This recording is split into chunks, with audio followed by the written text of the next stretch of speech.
नमस्कार दोस्तों, आज के इस वीडियो में पशु में होने वाले अन्य रोगों के बारे में अध्ययन करेंगे। कल हमने खुरपका मुंहपका रोग के बारे में अध्ययन किया था और आज जहरबाद व एंथ्रेक्स रोग के बारे में अध्ययन करेंगे। देखिए, जहरबाद रोग जो पशुओं में होता है, इसे लंगड़ा बुखार, फड़ सूजन, चुरचुरिया आदि के नाम से भी जाना जाता है। यह गाय, भैंस, भेड़, बकरी आदि में होने वाला रोग है। यह 4 माह से 3 वर्ष की आयु में होता है।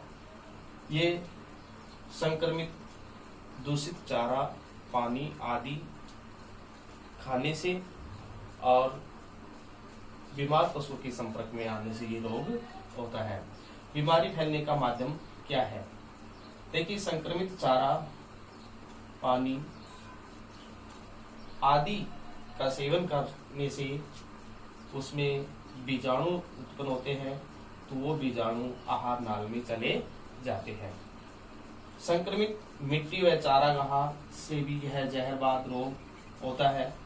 घाव के माध्यम से जीवाणु शरीर में प्रवेश कर जाते हैं, तो ये जहरबाद बीमारी फैलने का कारण होता है, माध्यम होता है।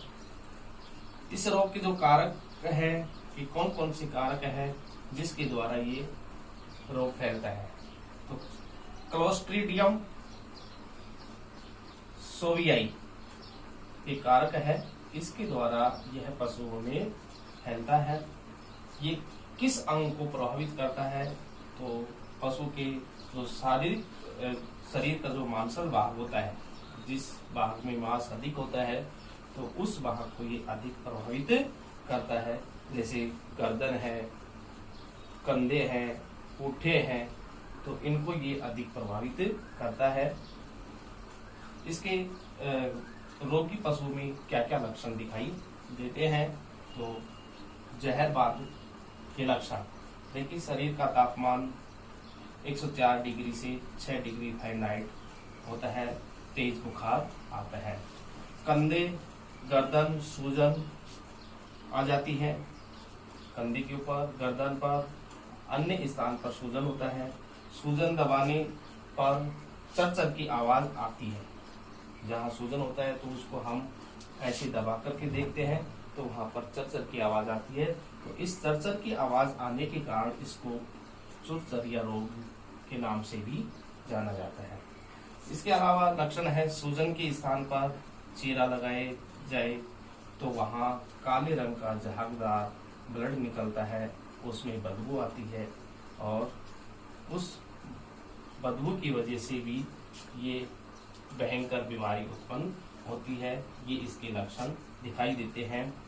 दूसरा है कि भाई पशु लंगड़ाकर चलता है, कि आसानी से चल नहीं पाता है, खाना पीना आदि बंद कर देता है, शरीर के अन्य भाग जकड़न हो जाते हैं, यानी कि पशु आसानी से सामान्य रूप से चल फिर नहीं सकता है, और चलता भी है तो बहुत ही कठोरता से या जकड़न के कारण से आसानी से नहीं चल पाता है।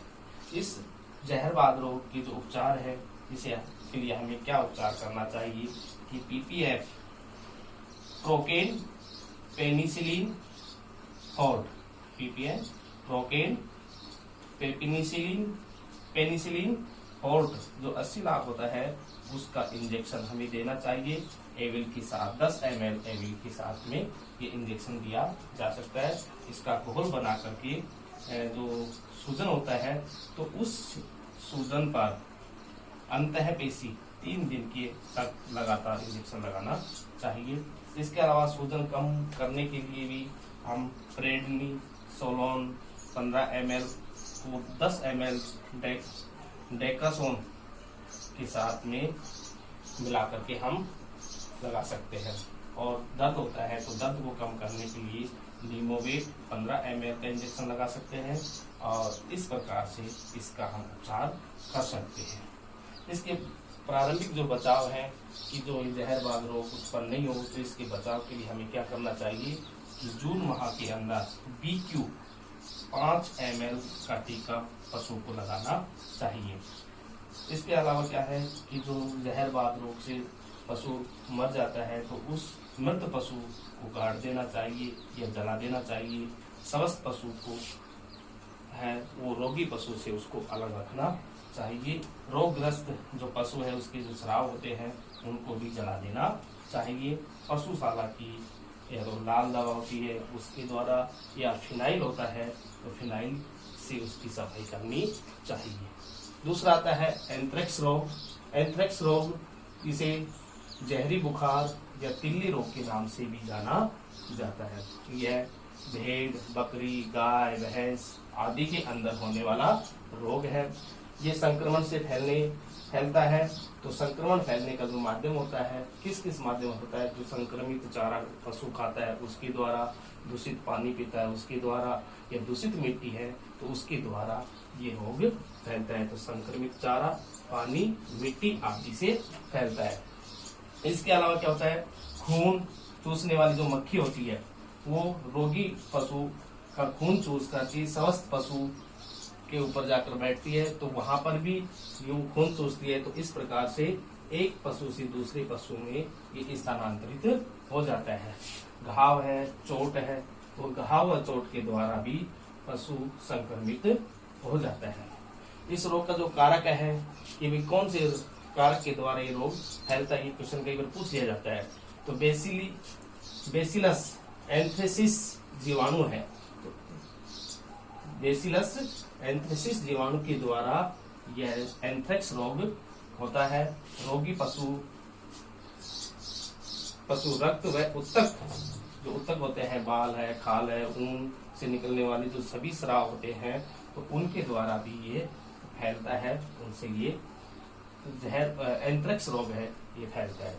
इसके अलावा जो जेनेटिक बीमारी है, देखिए एंथ्रेक्स क्या है, एक जेनेटिक बीमारी है। जेनेटिक बीमारी क्यों कहते हैं इसको, क्योंकि यह बीमारी पशु से मनुष्य और मनुष्य से पशु में फैलता है। तो मनुष्य से पशु में फैलता है और पशु से मनुष्य में फैलता है और मनुष्य से पशु में फैलने के कारण इसे जेनेटिक बीमारी के नाम से भी जाना जाता है, जेनेटिक बीमारी भी कहते हैं। इस एंथ्रेक्स रोग के जो लक्षण है कि प्रारंभिक रूप से पशु में क्या क्या लक्षण दिखाई देते हैं, मुंह है, नाक है, गुदा है, सिर जागदार काला खून निकलता है।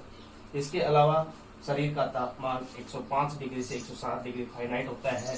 भेड़ों के पैर फूल जाते हैं, जमीन पर पड़ी रहती है और लेटी हुई रहती है, दांत किटकिटाती रहती है। तो ये इसके लक्षण होते हैं। इसके अलावा जीभ है, गला है, वह पैरों में सूजन आ जाती है, खूनी दस्त हो जाते हैं। गर्भित पशुओं में गर्भपात की संभावना हो जाती है, गर्भपात हो जाता है। तो एंथ्रेक्स रोग के ये लक्षण होते हैं। इन लक्षणों के आधार पर हमें क्या उपचार करना चाहिए, सल्फाडिमिडीन 10 ml का इंजेक्शन हमें लगाना चाहिए। और इसके अलावा भी हम डेक्सोना 3 ml का इंजेक्शन दे सकते हैं। बुखार व दर्द होता है तो उसमें टाइसिन 15 ml का इंजेक्शन अंतःपेशी में लगाना चाहिए। तो ये इसके उपचार है। और प्रारंभिक जो बचाव करना चाहिए उसके लिए क्या होता है कि एंथ्रेक्स स्पोर वैक्सीन, ये एक वैक्सीन होती है एंथ्रेक्स स्पोर वैक्सीन। ये 1 ml का टीका प्रति वर्ष तवसा में लगाना चाहिए, जिससे पशु इस रोग से ग्रसित नहीं हो। और मृत पशु है उसको जमीन में 5 फीट की गहराई में गाड़ना चाहिए, ताकि उसकी जो संक्रमण है वो अन्य पशुओं में, हवा में या मनुष्य में नहीं आ सके। इस प्रकार से सभी स्राव है उसको मिट्टी में गड़ाना चाहिए और या फिर उसको जला देना चाहिए। स्थान जो रोगी पशु का जो स्थान है उस स्थान की सफाई फिनाइल से कर देनी चाहिए और स्वस्थ पशु को रोगी पशु से अलग कर देना चाहिए। तो इस प्रकार से आपका जहरबाद व एंथ्रेक्स रोग है, इसकी देख रेख करनी चाहिए और इस प्रकार से पशु को इन रोगों से बचाना चाहिए। इन दोनों से संबंधित अब आप क्वेश्चन लिखिए।